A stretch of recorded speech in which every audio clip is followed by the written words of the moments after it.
ஜாமியா மில்லியா இஸ்லாமியா இந்த யூனிவர்சிட்டியில வந்து 2024 தீபாவளி அன்று மாணவர்களுக்கு இடையில அந்த கேம்பஸ்க்குள்ள ஒரு பெரிய சண்டை நடந்திருக்கு. அது என்னது அப்படிங்கிறத பத்தி தான் பார்க்க போறோம்.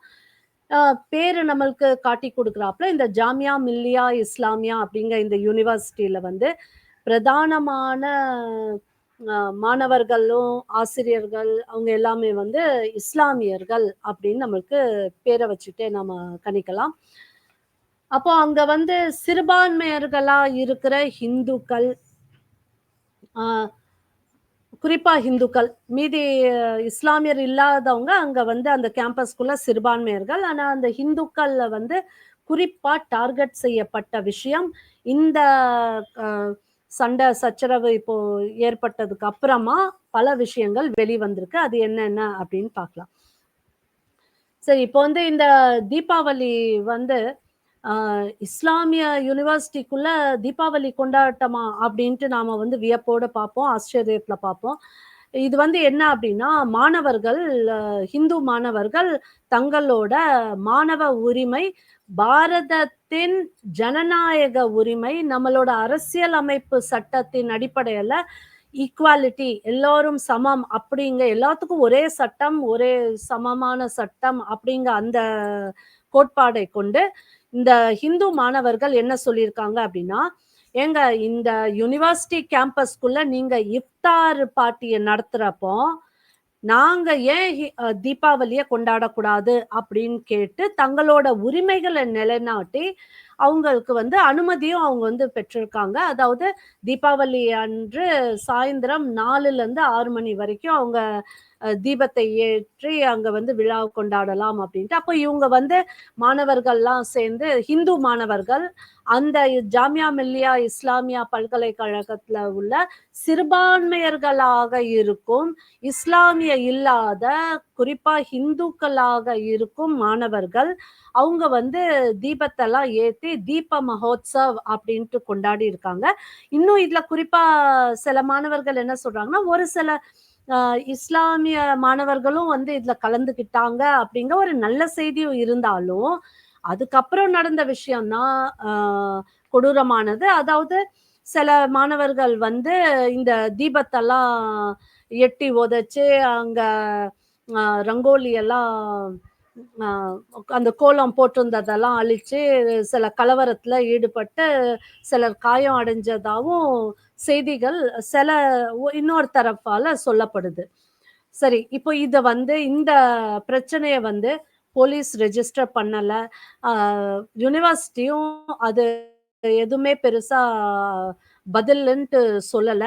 அப்போ இதுக்கு மத்தியில இந்த பிரச்சனை வந்து வெளியில தெரிய ஆரம்பிச்சோனே, ஒரு தன்னார்வல தொண்டு நிறுவனம், ஒரு என்ஜிஓ கால் ஃபார் ஜஸ்டிஸ் அப்படின்ட்டு, அவங்க வந்து ஒரு சில அ எஃபிஷியன்ட் பெர்சன்ஸ வந்து ஒரு கமிட்டி அ அமைக்கிறாங்க.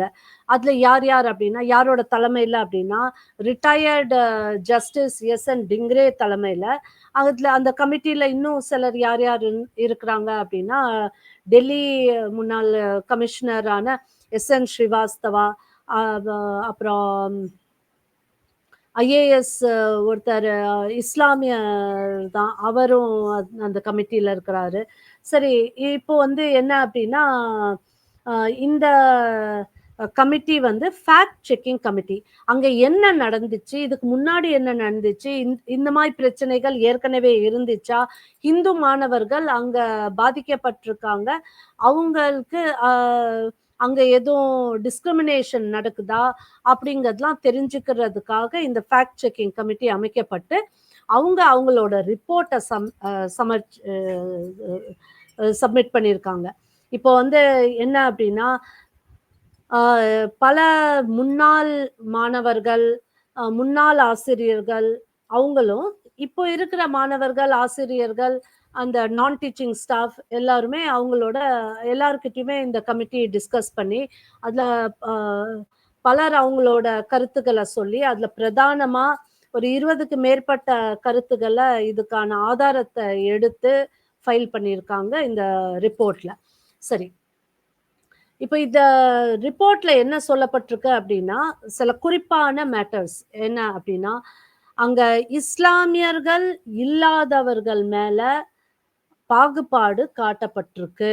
இந்த ஜாமியா மில்லியா இஸ்லாமியா யுனிவர்சிட்டில அப்டின்ட்டு அந்த டீச்சர்ஸ், நான் டீச்சிங் ஸ்டாஃப், ஸ்டூடண்ட்ஸ் அ இப்போ இருக்கிறவங்க அ முன்னாடி வேலை செஞ்சுட்டு இருந்தவங்க, அவங்கலாம் அவங்க குடுத்த வாக்குமூலத்தின் அடிப்படையில இந்த ரிப்போர்ட் தயாரிக்கப்பட்டிருக்கு. அதுல வந்து இத சொல்லியிருக்காங்க. இப்போ அதுல ஹிந்துக்கள் மேல பல புல்லியிங் அப்டின்ட்டு ஆங்கிலத்துல சொல்வோம். அது வந்து நடத்தப்பட்டிருக்கு. அதாவது அவங்கள சீண்டிக்கிட்டே இருக்கிறது. சும்மா சும்மா சீண்டிட்டு இருக்கிறது. அப்புறம் அவங்கள வந்து அ ஹிந்து மாணவர்களா இருக்கட்டும், ஆசிரியர்களா இருக்கட்டும், அவங்கள வந்து மதம் மாத்ததுக்கு கட்டாயப்படுத்துறது. ஹிந்து மதம் மோசம். இங்க இந்த வ பாகுபாடுலாம் நெறைய இருக்கு. டிஸ்கிரிமினேஷன் இருக்கு.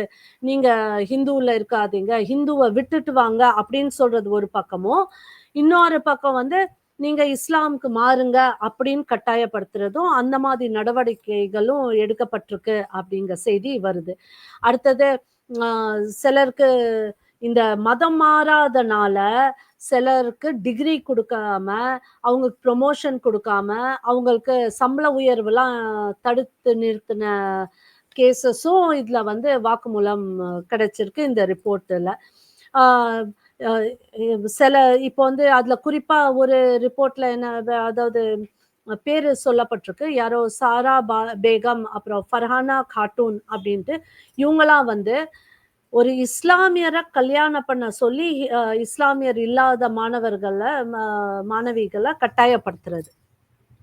ஸோ அந்த மாதிரி அதாவது அந்த லவ் ஜிஹாத வந்து இவங்க கட்டாய மத அ ம கட்டாயப்படுத்தி திருமணம் செஞ்சு மதம் மாத்த வைக்கிறதுக்கான செயல்ல ஈடுபட்டுருக்காங்களோ அப்படிங்கிற சந்தேகம் இருக்கு. ஆனா ஒரு சிலரோட கருத்து என்னன்னா, இது வந்து அவங்களாவே விரும்பி கல்யாணம் பண்ணிட்டாங்க. இங்க எதுவும் அப்யூஸ்லாம் இல்ல அப்படிங்கிற மாதிரி ஒண்ணு சொல்றாங்க. பட் அது வந்து உண்மை தன்மை அது ப லெப்டினன்ட் கவர்னர் கிட்ட சப்மிட் பண்ணப்பட்டிருக்கு. அதுக்கப்புறம் அவங்க என்ன நடவடிக்கை எடுக்குறாங்க அப்படிங்கிறத தான் பார்க்கணும். அது உண்மை தன்மைய பார்த்துட்டு ஆனா இப்போதைக்கு இந்த ரிப்போர்ட்ல சொல்லப்பட்டிருக்க விஷயங்கள் இதெல்லாம் தான்.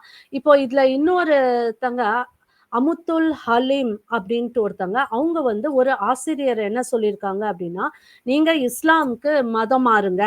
மாறலைன்னா உங்க மேல ஆசிட ஊத்திருவோன்ட்டு" மிரட்டியிருக்காங்க. அவங்க அந்த பெர்சனோட ப்ரொமோஷன் நிறுத்தப்பட்டு, அவங்க வந்து அந்த ஆசிரியர் வந்து அ நீதிமன்றத்த நாடி அவங்களோட உரிமைய நிலைநாட்டியிருக்காங்க. அதுக்கப்புறம் இன்னொரு ஒரு அட்மின் ஸ்டாஃப் அவருக்கும் வந்து ப்ரொமோஷன் வந்து அவர் வந்து குரான் வாசிக்கல அப்படிங்கிறதுனால, அ அவரோட ப்ரொமோஷன் நிறுத்தி வைக்கப்பட்டு அந்த செய்தியும் வருது. அப்ப இன்னொருத்தர் வந்து 2007ல ஜாயின் பண்ணியிருக்காரு. ஒரு கிளரிக்கல் ஜாப்ல. அவர் வந்து பட்டியலினத்தை சேர்ந்தவரு. அவர வந்து எப்படி ஹராஸ் பண்ணியிருக்காங்க அப்படின்னா, "நீங்க பட்டியலினத்தை சேர்ந்தவங்க. உங்க ஹிந்து மதத்துல உங்கள வந்து அ ஒடுக்கி வச்சிருக்காங்க. அதனால நீங்க ஹிந்து மதத்த விட்டு வெளிய வாங்க. இஸ்லாம ஏத்துக்கோங்க." அப்படிங்கிற மாதிரி அவங்களுக்கு கட்டாயத்த குடுக்கப்பட்டிருக்கு. அதுக்கப்புறம் இன்னொருத்தர் வந்து என்னன்னா, அ அ 2007ல அங்க வேலையில சேர்ந்தவரு. அவர வந்து நமாஸ் படிக்கிறதுக்கு இன்வைட் பண்ணியிருக்காங்க. இவர் போமாட்டேன்னோன, அவருக்கு அந்த அவர வந்து புல்லிங் பண்ண ஆரம்பிச்சுட்டாங்க அதுக்கப்புறம். அப்புறம் இது மட்டும் இல்லாம ஹிந்து சடங்குகள, சம்பிரதாயத்த பத்தியெல்லாம் கமெண்ட் குடுக்குறது, அ வ தேவையில்லாம அதுக்கான சர்ச்சை பேச்சுகள்லாம் எடுக்குறது. இப்போ அதுல வந்து ஒரு உதாரணம் அப்படின்னு சொல்லியாச்சுன்னா, அதே அந்த வ ஜாமியா மில்லியா இஸ்லாமியா பல்கலைக்கழகத்துல பணிபுரியும் ஒரு புரொஃபசர் டாக்டர் அப்ரார் அகமத். அவர் வந்து அ 2019 டிசம்பர் 23ஆம் தேதி ஒரு விஷயத்த சொல்லியிருக்காரு. என்னன்னா, இந்த ஹிந்து மதத்துல வந்து வர்ணா முறையில வந்து பிராமண சுப்ரீமசி வந்து கண்டிக்கத்தக்கதுங்க மாதிரி அதாவது அவரோட கருத்துக்கள இந்த ரிலேட்டட் சப்ஜெக்ட்ல சொல்லியிருக்காரு. இப்போ அ ஸோ அவங்கலாம் வந்து என்ன அப்டின்னா, ஹிந்து மதத்த வந்து கொச்சப்படுத்தி பேச, இழிவுபடுத்த அது வந்து சரி கிடையாதுன்னு சொல்ற அந்த பிரச்சாரத்துல இது பண்றாங்க. சிலருக்கு வந்து ஃபெலோஷிப் நி அ அ அ அதாவது ஃபெலோஷிப் அப்ளை பண்ணி அங்க உள்ள ஜாயின் பண்ணிட்டு, அங்க உள்ள ஏகப்பட்ட இஸ்லாமியரா இல்லாத காரணத்தினால் டிஸ்கிரிமினேட் பண்ணப்பட்ட பல ஸ்டூடண்ட்ஸ் அவங்களோட கதைகளையும் சொல்லியிருக்காங்க. ஸோ இங்க வந்து பெரும்பாலும் என்னன்னா, இந்த மத மாற்றம் அப்படிங்கிறது அங்க வந்து பிரதானமா இருந்திருக்கு. அப்படி இஸ்லாமியரா இல்லாத ஸ்டூடண்ட்ஸ் மேல கொடுமைகள் நடந்திருக்கு அப்படிங்கிறது தான் இந்த ரிப்போர்ட் சொல்லுது. இதுல இந்த ரிப்போர்ட் இன்னும் என்னன்னா, இதுக்கு பின்னாடி யார் யார் எந்தெந்த அமைப்புகள் இருந்திருக்கு, மாணவர்கள் அமைப்பு அப்படின்னா, campus front of India, popular front of India, Tablighi Jamaat கூட இந்த மாதிரி அமைப்புகள்லாம் வெளியில இருந்து இந்த ஸ்டூடண்ட்ஸ் உள்ள ஜாமியா மில்லியா இஸ்லாமியா அ அந்த யூனிவர்சிட்டிக்குள்ள இருக்கிற ஸ்டூடண்ட்ஸ் இஸ்லாமிய ஸ்டூடண்ட்ஸுக்கு அவங்க வழிகாட்டா இருந்து, இஸ்லாம் இல்லாதவர்கள மதம் மாற்றதுக்கான முயற்சியில ஈடுபட்டதா சொல்லப்பட்டிருக்கு. ஸோ இதுதான் வந்து அந்த ரிப்போர்ட். இது வந்து செக்குலரிசத்துக்கு உகந்ததா? இ இந்த மாதிரி உள்ள செயல்பாடுகள், இங்க வந்து ஜாதி பாகுபாடு, மதத்தின் அடிப்படையில பாகுபாடு, இதெல்லாம் காட்டப்பட்டிருக்குது. அங்க இருக்க அந்த நிர்வாகம் வந்து இத கண்டுக்கிடாம விட்டது எதுக்கு? இல்லாட்டி அவங்க அது உணரலையா? இதோட முக்கியத்துவத்த அப்படிங்கிற இந்த கேள்விகள்லாம் பல எ எழும்ப ஆரம்பிச்சிருக்கு. இன்னைக்கு தேசிய அளவுல இது வந்து பல விவாத மேடைகள்ல இத பத்தியான சர்ச்சைகள் பேசப்பட்டு வந்துட்டுருக்கு. இந்த மாதிரி செயல்கள் வந்து தேசத்தின் ஒற்றுமைக்கு, பாதுகாப்புக்கு, தேசத்தின் அமைதிக்கு உகந்ததா அப்படின்ட்டு கேள்வி வருது. ஏன்னா, இதே இந்த ஜாமியா மில்லியா இஸ்லாமியா யுனிவர்சிட்டி கேம்பஸ்குள்ள அ அ ஜனவரி 22, 2024 அதாவது அயோத்தியா ராமர் கோயில் கும்பாபிஷேகம் அந்த தினம் வந்து இங்க உள்ள கேம்பஸ்ல இருக்க ஸ்டூடெண்ட்ஸ் வந்து ஸ்ட்ரைக் ஃபார் பாபரி அப்படின்ட்டு போராட்டத்தை நடத்தி அங்க போலீஸ் பாதுகாப்புலாம் கொடுக்க வேண்டியதா இருந்துச்சு. அப்புறம் இது சிஏஏவை எதிர்த்து இந்த ஜாமியா மில்லியா இஸ்லாமியா யூனிவர்சிட்டியோட ஸ்டூடெண்ட்ஸ் பல தொடர் போராட்டங்கள்ல ஈடுபட்டிருக்காங்க அப்படிங்கிறதும் நமக்கு செய்திகள் வருது.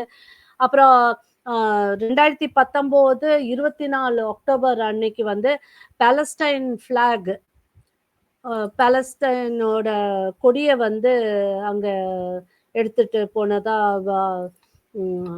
ஒரு செய்தியும், அதே நேரத்துல அவங்க ஒரு தீர்மானமும் எடுக்கிறாங்க. அதாவது எந்த ஒரு இஸ்ரேலி டிப்ளோமேட்டையும் நாம வந்து இந்த ஜாமியா மில்லியா இஸ்லாமியா யூனிவர்சிட்டிக்குள்ள நாம வந்து இன்வைட் பண்ண மாட்டோம் அப்படிங்கிற அந்த தீர்மானமும் எடுக்கிறாங்க. ஸோ இந்த மாதிரி பல விஷயங்கள்லாம் இருக்கிறப்போ நாட்டுக்கு மாணவ சமுதாயத்தோட வளர்ச்சியை எந்த அளவுக்கு ஒரு மதத்தின் அடிப்படையில குறுகிய குறுகிய ஒரு மனப்பான்மையோட ஒரு அஜெண்டாவோட அரசியல் நோக்கத்தோட செயல்படுத்தி மாணவர்களை பயன்படுத்தி தேசத்துக்கு எதிரா இந்த மாணவ சமுதாயம் இளைஞர் சமுதாயத்தை எந்த அளவுக்கு கொண்டு போறதுக்கான முயற்சிகள் தவறான வழியில் நடக்குது அப்படிங்கிறதையும் இந்த ரிப்போர்ட் மூலமா ஒரு சில ஃப்ரேம் ஒர்க் நம்மளுக்கு கிடைக்குது. இப்போ இந்த ரிப்போர்ட் வந்து லெப்டினன்ட் கவர்னர் ஆஃப் டெல்லி கிட்ட சமர்ப்பிக்கப்பட்டிருக்கு. இப்போ பார்க்கலாம் இதுல என்ன நடவடிக்கை எடுக்கிறாங்கன்ட்டு. ஆக மொத்தத்துல மாணவர்களோட வாழ்க்கையில விளையாட வேண்டாம், அரசியலை புகுத்த வேண்டாம். மாணவர்கள் அரசியலை தெரிஞ்சுக்கிடணும், அரசியல்ல ஈடுபடலாம். நல்ல பாசிட்டிவ் பாலிடிக்ஸ், தவறானது மக்களுக்கு எதிரானது, தேசத்துக்கும் இந்த தேசத்தின் பாரம்பரியத்துக்கும் பாதுகாப்புக்கும் ஒற்றுமைக்கும் பங்கம் விளைக்கும் வகையில எந்த ஒரு செயல்லையும் ஈடுபட வேண்டாம் என்ற வேண்டுகோளுடன் நன்றி.